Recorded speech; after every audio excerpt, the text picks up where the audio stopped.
katsoa mitkä maisemat. Aivan mieletön yksilö. Todella yksityinen ollakseen näin keskustassa. Ja sitten ainakin tietää, että tällaisia vastaavia ei tule varmaan koskaan enää myyntiin. Tosi makea. No niin, teetkö meille dillerin tänään? Ehdottomasti.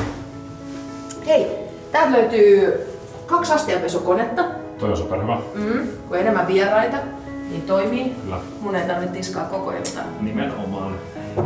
Jääkaapit, kylmälaitteet, toi Nixin, tosi hieno mattapintainen. Toi matta toimii. Kyllä. Joo. Katossa integroitu liesituuletin, induktioliesi ja ennen kaikkea toi maisema.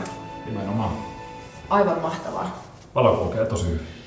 On, ja kuitenkin keskusta-asunnoissa on se ongelma, että ei tule luonnonvaloa ja maisemia ei näy. Niin tässä on niin parhaat puolet otettu huomioon.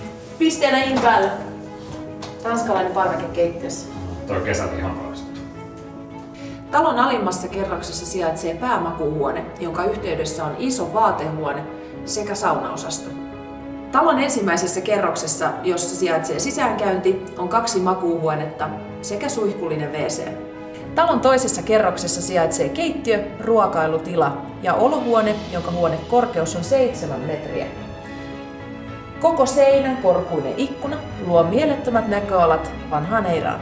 Talon ylimmässä kerroksessa sijaitsee oleskelutila, mistä on käynti suojaisalle ja tilavalle terassille.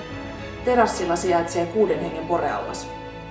Olethan yhteydessä ja sovit esittelystä, sillä tätä kotia esitellään vain yksityisesti.